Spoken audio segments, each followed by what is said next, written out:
Hi, my name's Rachel. I'm 17. And the night my dad left me standing in the pouring rain was the night everything changed. He said it was to teach me a lesson, but all it taught me was how cruel someone you love can really be. What happened after still feels like a movie I never wanted to star in. Tell me in the comments where you're watching from, and don't forget to subscribe for more stories about family drama, betrayal, and finding the courage to fight back. I can still hear the scrape of my dad's fork against his plate that night. It wasn't loud, not really, but the sound made my stomach twist. Dinner at our house was never just dinner. It was a stage. My dad at the head of the table, my mom quiet beside him, and me trying not to breathe too loudly. The tension always sat there, thick like smoke, waiting for one wrong move to spark it into fire. That night, I was the spark. I don't even remember what the fight was about at first. Something small like my grades or the way I had rolled my eyes when he lectured me. With my dad, small things were never small. He leaned forward, his jaw tight, eyes narrowing in that way that made me feel like I was being put on trial. "Rachel," he said, his voice calm but sharp enough to cut. "You think you're grown now, huh? You think you can talk back to me?" My fork shook in my hand. Normally, I'd just shut down, nod, and wait for him to finish. But something inside me cracked that night. Maybe it was the way my mom kept her eyes glued to her plate, like she was too tired to fight anymore. Maybe it was because I'd been swallowing his words for too long. Whatever it was, I didn't nod. I didn't back down. Instead, I said quietly, "Maybe I wouldn't talk back if you actually listened." The words hung in the air like smoke. My mom froze. My dad's face turned red, but not from embarrassment, pure rage. He set his fork down, so slowly it was scarier than if he had slammed it. His hand flexed against the table, and then he laughed. Not the kind of laugh that makes you feel warm, but the kind that makes your skin crawl. "So you think you're smart now? You think you can disrespect me in my own house?" His voice was low, steady. "You need to be taught a lesson." My heart dropped. When my dad said those words, it never ended well. I thought he would yell, maybe slam something like he sometimes did. But instead, he stood up calmly, walked to the front door, and yanked it open. The cold air from outside rushed into the dining room. The rain was coming down hard. I could hear it pounding the pavement, smell the wet earth. "Out," he said, pointing. I blinked, confused. "What? You heard me. You want to act grown? Go stand out there. Let the rain cool you off. Maybe then you'll learn." My mom's chair creaked like she wanted to get up, but she didn't. She just whispered, "John, his name, soft and useless." I looked at him, waiting for the smirk that usually meant he was bluffing, but there was no smirk. Just those hard eyes, daring me to defy him again. When I didn't move right away, he stepped closer, towering over me. "Now, Rachel." So I stood up. My legs felt like jelly, but I walked to the door. He didn't touch me. He didn't have to. His silence was enough to push me outside. The cold hit me like a slap. Within seconds, my hair was soaked, water dripping down my back. I turned, half expecting him to call me back in, to say I'd learned my lesson. But instead, he closed the door. Just like that. I stood there on the porch, shivering, listening to the muffled clink of plates being cleared inside. He went back to dinner, like I didn't exist. The rain poured harder, and my thin sweater clung to my skin. My shoes squished when I shifted my weight. I wrapped my arms around myself, but it didn't help. At first, I felt embarrassed. What if the neighbors saw? What if someone drove by and recognized me? Then the embarrassment turned to anger. I wasn't a little kid anymore. I didn't need to be treated like I was dirt under his shoe. But the anger didn't last long. It slipped into something heavier. I thought about all the times he'd done this in different ways. making me sit alone in my room without dinner, telling me I was too sensitive, too weak, too much like my mom. Every time he said it was to make me stronger, to build character. But standing there, drenched and trembling, I realized he wasn't building me, he was breaking me. I tried to distract myself by counting the seconds between the flashes of lightning and the rumbles of thunder. 1, 2, 3, boom. The storm was close. My stomach growled, but I ignored it. Hunger was easier than the ache in my chest. At one point, I pressed my ear against the door just to hear something familiar. I could faintly hear my mom's voice, soft and pleading. My dad's reply was sharper, cutting her words off. A chair scraped. A plate clattered. Then silence. I pulled back, water dripping from my chin. He wasn't going to let me in. Not yet. Maybe not for a long time. The rain blurred everything. The streetlights, the houses across the road, even my own reflection in the window beside the door. I barely recognized the girl staring back. Pale, shaking, her eyes wide and hollow. Was that me? I don't know how long I stood there. Minutes felt like hours. My teeth chattered so hard I bit my tongue. I hugged myself tighter, trying to stop the shaking. My shoes filled with water, squishing every time I shifted on the porch. And then something inside me snapped. Not the way my dad wanted. Not in surrender. I whispered to myself, barely audible over the storm. This isn't strength. This is cruelty. Saying it out loud was like flipping a switch. For the first time, I wasn't wondering how to win his approval. I wasn't begging for his attention. I was just done. But I couldn't move yet. My legs wouldn't carry me off the porch. My hands wouldn't knock on the door. I was stuck between fear and defiance, like a bird who knows the cage is open but is too afraid to fly out. Lightning flashed again, illuminating the street. In that brief moment of white light, I saw a car crawling down the road, headlights cutting through the rain. My heart jumped. Who would be driving in this storm? Would they see me? The car slowed as it neared our house. For a second, I thought about hiding, but there was nowhere to go. I stood there, frozen, as the headlights washed over me. The car paused, engine humming, like the driver was trying to decide if they should stop. And that's when I realized this night wasn't just about rain or punishment. This was the night my father's power over me began to crack. The night everything I thought I knew about him, about myself, started to shift.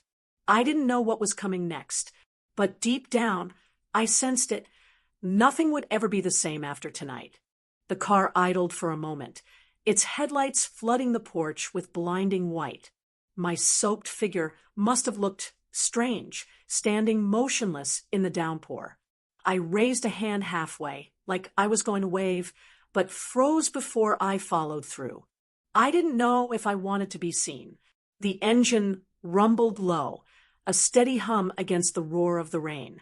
Then, just as suddenly as it slowed, the car accelerated and rolled past our house. The red glow of its taillights smeared across the wet pavement, then disappeared into the night. I was alone again. The silence left behind wasn't silence at all. The storm seemed louder, harsher, as if punishing me for thinking I could be noticed. My teeth chattered as the water dripped from my eyelashes. I pressed my palms together, rubbing them fast to create warmth, but the cold gnawed deeper. Minutes stretched, each second dragging like a weight. I tried to distract myself by focusing on the rhythm of raindrops splashing against the porch railing. Thump, thump, thump. It reminded me of the way I used to tap my pencil in class when I was nervous. My teachers hated it, but right now I wished I had something so small to worry about instead of this. The wind shifted, blowing the rain sideways. It stung my face like tiny needles. I turned my head away and hugged myself tighter. My damp sweater clung like a second skin, heavy and uncomfortable. A sudden flash of lightning lit up the whole street, every tree branch and rooftop carved sharp against the sky. I caught sight of my reflection again in the window by the door. My hair plastered flat, eyes wide, lips trembling. I looked like someone who had been abandoned, not a daughter, not a person, just an object tossed aside. I pressed my forehead against the glass, desperate for some sound from inside. Maybe my mom would come. Maybe she'd open the door, slip me a towel, whisper that it would be okay. But the only sound that came was the dull scrape of a chair, and then muffled voices. My dad's tone was sharp. My mom's was soft, almost swallowed. Then silence. I bit my lip so hard it hurt. The tears that slid down, my face mixed with the rain. Salty warmth against cold drops. Nobody could see the difference, not even me. A car horn blared in the distance, followed by the faint wail of a siren somewhere across town. Life was still moving for other people, ordinary and uninterrupted. I felt cut off from all of it, standing there soaked to the bone, my reality shrinking to just me, the storm, and that closed door. I shifted my weight, my wet sneakers squeaking against the wood. The porch light flickered, buzzing faintly, then steadied again. I thought about knocking just once softly, so only my mom might hear. But the thought of my dad answering instead stopped me cold. I pictured his face, satisfied, almost smiling, as if standing here longer would finally teach me obedience. That picture burned worse than the rain. So I didn't knock. I stayed. A sudden rustle drew my eyes to the side yard. Shadows moved, and for a second my chest seized. Then I saw it, a stray cat darting from under the neighbor's fence, shaking its wet fur before slinking away. I let out a shaky laugh, the sound strange in my throat. Even the cat had the sense to find shelter. I leaned against the porch post, tilting my face upward. Rain hit my cheeks, slid into my ears, dripped into the corner of my mouth. I opened my eyes just long enough to see the blurred outlines of the trees swaying violently. Each gust of wind bent their branches until I thought they might snap. The cold was relentless. My fingertips felt numb, and when I rubbed them together, it was like trying to spark fire with wet matches. I thought about running down the street, maybe to my friend Emily's house a few blocks over. But what would I say? Hey, my dad decided rain makes a good teacher. Can I crash here? Just imagining her mom's face made me hesitate.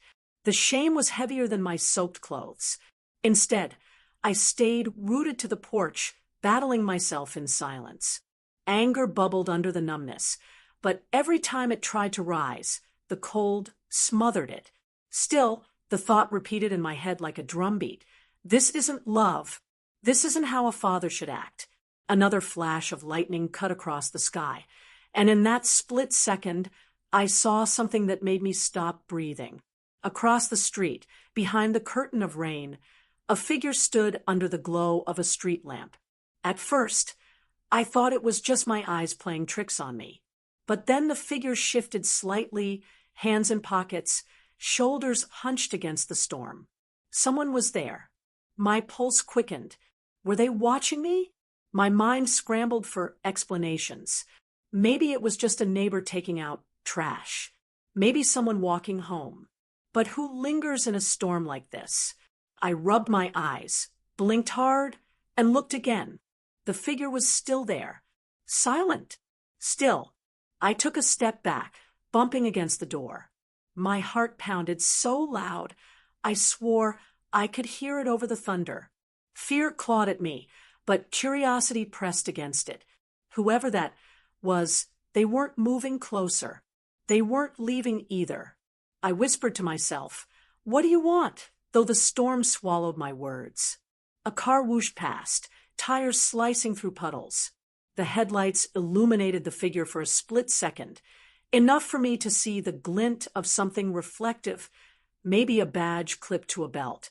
Then darkness swallowed them again. I pressed my back harder against the door, not knowing if I should feel safer or more afraid. The rain seemed endless, pressing down on me, on everything. But that figure across the street, silent, steady, pulled my focus away from the misery. I couldn't explain why, but knowing someone else was there, even if they weren't approaching, made me feel less invisible. My body still shook, teeth clattering, hair plastered flat. But inside me, something small stirred. Not warmth, not hope, not yet. Just the faintest spark of defiance. I straightened my shoulders against the rain. If my dad thought this storm would break me, he was wrong. I was still standing. And for the first time, I wasn't sure I was standing alone. I stood there, frozen, my wet hair clinging to my cheeks, the sound of thunder shaking the air around me. My legs ached from standing so long, and my heart had grown heavy, convinced no one would come. But then, headlights cut through the sheets of rain. They weren't my father's truck lights. Too sleek, too quiet. The vehicle pulled up close, and when the door swung open, I saw him. It was Daniel, my bodyguard. I'd only known him for a few months. My father had hired him after some business deal made him nervous about people showing up at the house uninvited. Back then, Daniel seemed like just another stern man in a black jacket, always watching, always silent. But in that moment, with the rain spilling down and my father nowhere in sight, he wasn't just a hired guard. He was the only one who came. "Rachel," he said firmly, stepping out, umbrella in hand. His voice cut through the storm, steady, calm. He walked toward me like he'd been waiting for this exact moment. I tried to answer, but my throat was tight. My lips trembled, half from the cold, half from the shock of being seen when I thought no one cared. Why are you here?" My words cracked. He didn't hesitate. "Because you shouldn't be standing out here alone." He lifted the umbrella over me, blocking the rain. The sudden absence of water beating on my head felt strange, almost unreal. My hands shook, and I didn't know if it was from relief or anger. Part of me wanted to crumble into his protection, but another part still burned with the sting of what my father had done. Daniel glanced toward the empty street. Where is he? The way he asked it, calm, controlled, but edged with something sharper, made me swallow hard. I looked down at my soaked shoes. He left me here, said it would teach me a lesson. Daniel didn't speak right away. I saw his jaw tighten, his eyes hardening in a way I hadn't seen before. He wasn't angry at me. He was angry for me. That realization hit me so deeply that my eyes welled up again, this time not from hurt, but from finally feeling defended. "Come on," he said, guiding me gently toward the car. "You're freezing." I followed, too numb to resist. The car's heat wrapped around me like a blanket, and when he handed me a spare jacket from the back seat, I almost broke down again. I slid into the oversized coat, inhaling the faint scent of leather and something faintly woodsy, and whispered, "Thank you." But sitting there, I couldn't stop the thoughts from pouring out. Do you think he'll come back? Maybe he just wanted me to think about what I did. My voice was small, uncertain, desperate to find some excuse for my father's cruelty. Daniel looked at me carefully, his eyes steady on mine. "Rachel, no lesson should look like this. No parent should leave their child out in a storm." His words were gentle, but they sliced through the illusions I'd been clinging to. For a moment, silence filled the car, broken only by the rain pounding on the roof. My hands twisted in my lap, restless. Then I whispered the thought I hadn't dared say before. Maybe I wasn't worth coming back for. Daniel's head turned sharply toward me. "Don't ever believe that." His voice carried a weight I couldn't ignore. "What he did says everything about him, not you. Do you understand?" I nodded, but a tear slipped down my cheek anyway. He didn't reach out to wipe it away. He wasn't that kind of man. But the way he sat there, steady and solid, felt like a wall shielding me from the storm both outside and inside. The drive away from that spot was quiet at first. I stared out the window, watching the blur of streetlights through raindrops. My mind replayed the moment my dad had driven off, the smirk, the roar of the engine, the sound of gravel spraying. It stung all over again, but now, next to Daniel, the pain was joined by something else. A flicker of safety. Halfway home, he asked softly, "Do you want me to take you straight back, or somewhere else first?" That question startled me. No one had ever asked me what I wanted. Not really. I hesitated, then said, "I don't want to go home yet." Daniel nodded once, no judgment in his eyes. "All right, there's a diner not far from here. Let's get you warm." When we pulled up, the neon lights of the diner cut through the rain like a beacon.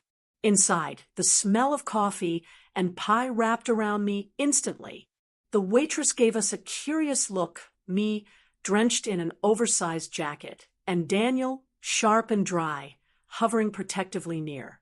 But she didn't ask questions. She just led us to a booth. I wrapped my hands around the hot mug of cocoa Daniel ordered for me, the heat seeping into my skin. The sweetness filled my mouth, grounding me.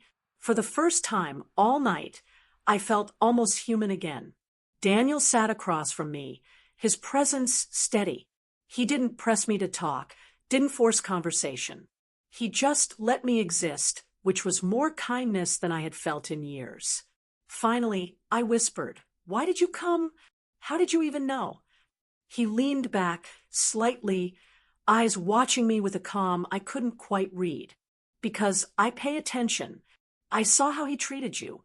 I figured if he pulled something like this, you'd need someone." His honesty stunned me. My throat tightened as I realized he had noticed me, all the little things my father ignored, all the cracks I tried to hide. Daniel had seen them. And instead of looking away, he had shown up. In that booth, with the storm raging outside, something shifted inside me. It wasn't just gratitude. It was the first flicker of belief that maybe I deserved to be protected, that maybe I wasn't invisible after all. When the rain finally eased, Daniel drove me back. He didn't say much, but the silence wasn't heavy anymore. It felt safe. As he pulled up near my house, he paused, his hands resting firmly on the steering wheel.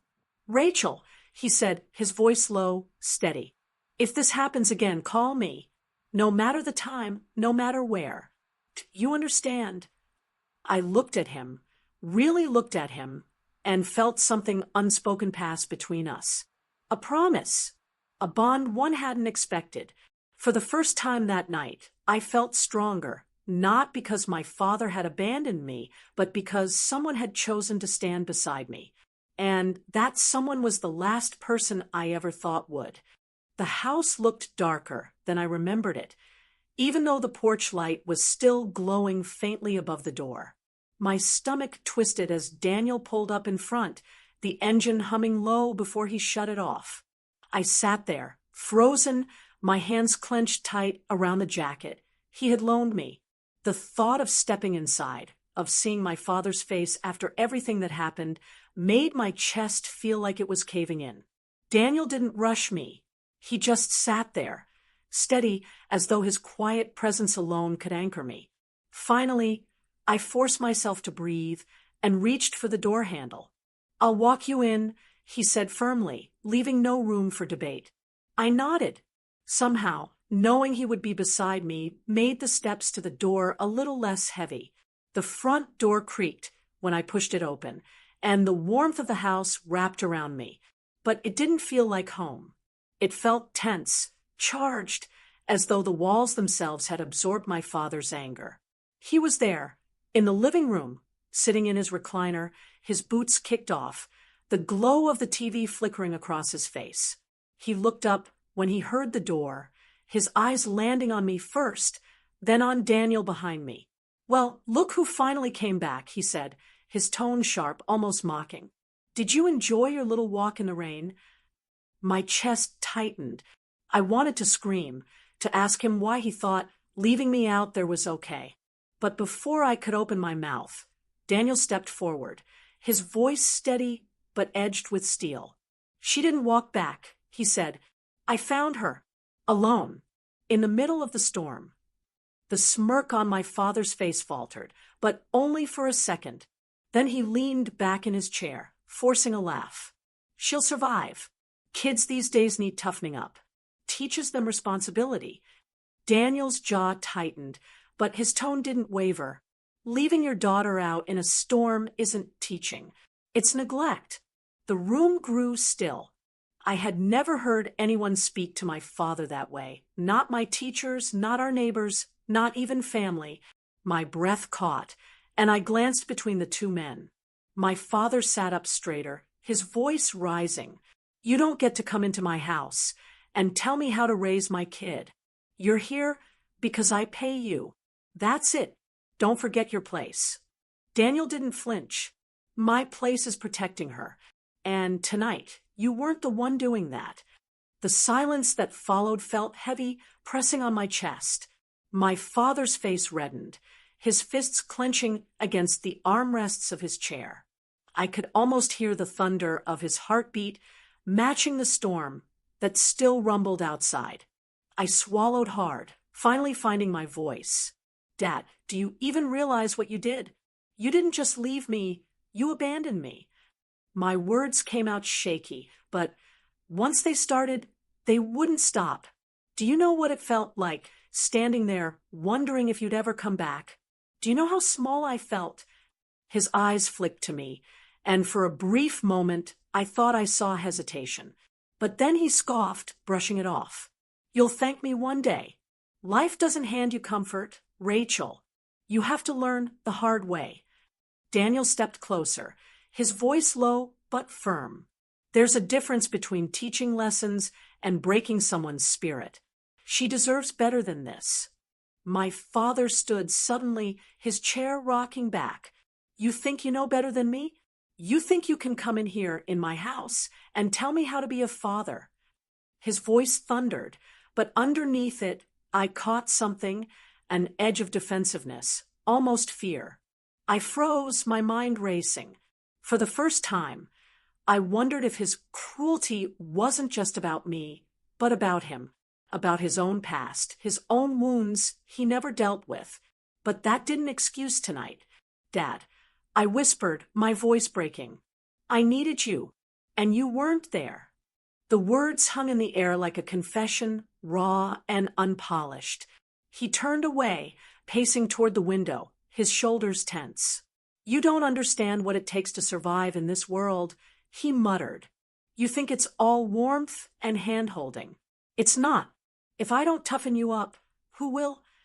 Daniel's voice cut through, calm but unyielding. Maybe survival doesn't have to mean suffering. Maybe love could be enough. My father spun back around, his eyes narrowing at Daniel. Love doesn't put food on the table. Love doesn't keep a roof over your head. Discipline does. Something inside me snapped. My hands balled into fists at my sides. My voice sharper than I expected. Discipline doesn't mean cruelty. You didn't teach me tonight. You betrayed me. He blinked, as though my words had struck him harder than Daniel's had. His lips parted, but nothing came out. For the first time, he looked uncertain. The three of us stood there, the storm outside slowly fading, but the storm inside the house only growing stronger. My heart pounded, my chest rising and falling with each shallow breath. Finally, Daniel spoke again, softer this time, but no less firm. You have a choice. You can keep pretending this is strength, or you can be the father she needs. The words hung heavy in the air, settling like a challenge, like a mirror being held up for my father to see himself clearly. He didn't respond right away. His gaze flicked to me, then back to Daniel, then down at the floor. For the first time that night, he seemed smaller, his anger dimmed by something deeper, something he didn't want to face.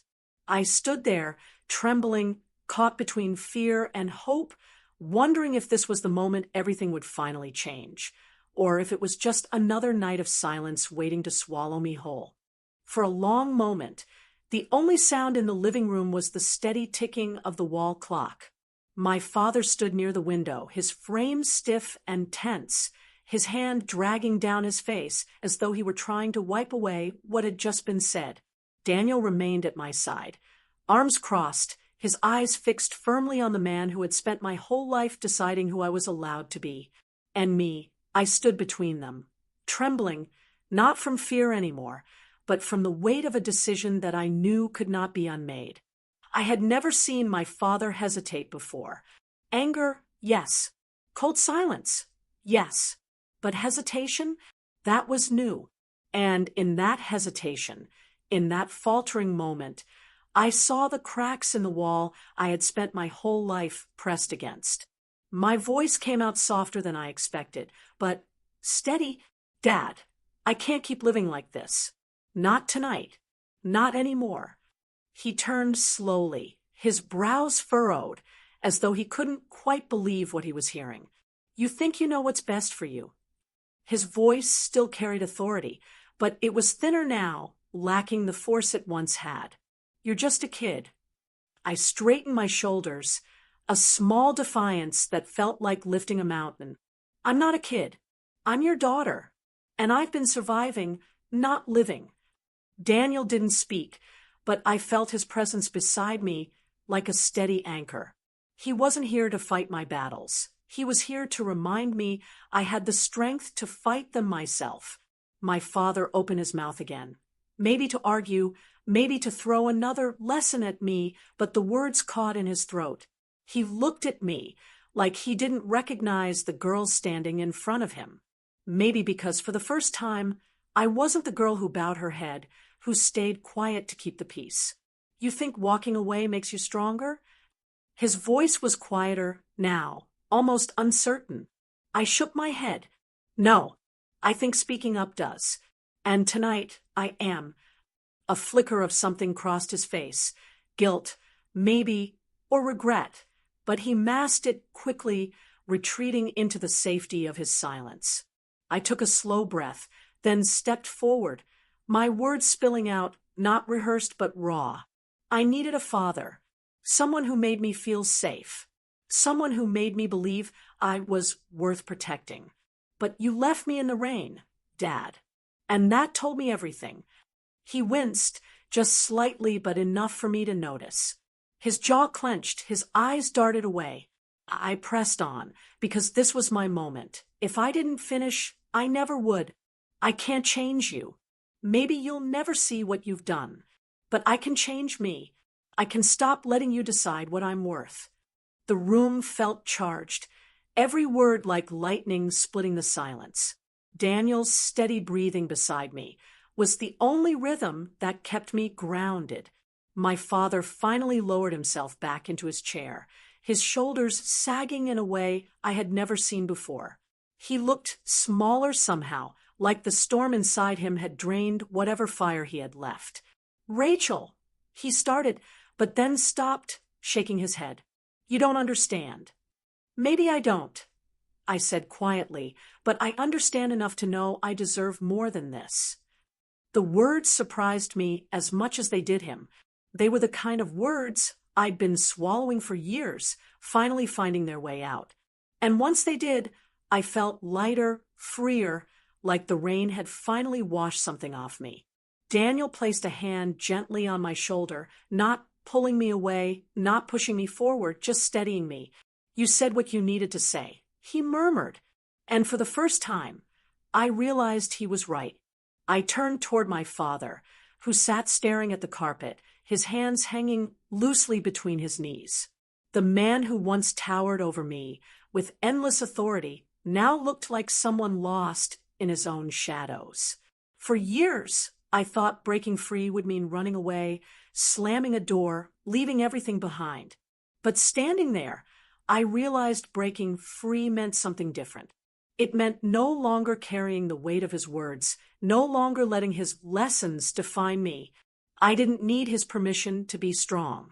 I didn't need his approval to know my worth. I'm going upstairs, I said finally, my voice calm, steady. Not because you told me to, but because I choose to. His eyes lifted to mine, searching, maybe for a fight, maybe for forgiveness.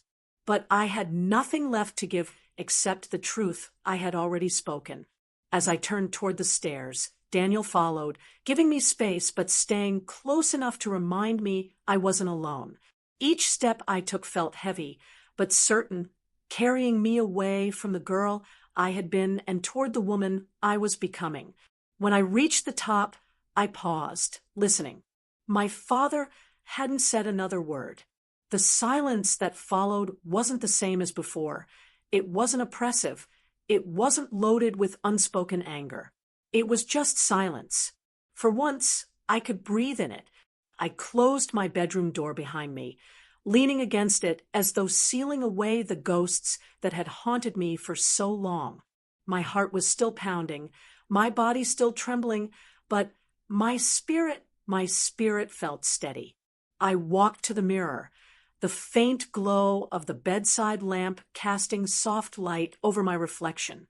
My hair was still damp from the rain, my cheeks flushed from the confrontation, but my eyes looked different, stronger, clearer. For the first time, I saw myself not as the girl waiting for her father's approval, but as someone who had stood her ground, who had claimed her voice. The storm outside had finally calmed, the rain tapering off into soft drops against the window. It felt fitting, like the world itself was closing a chapter alongside me. I sat on the edge of my bed, exhaling slowly, letting the weight of the night settle.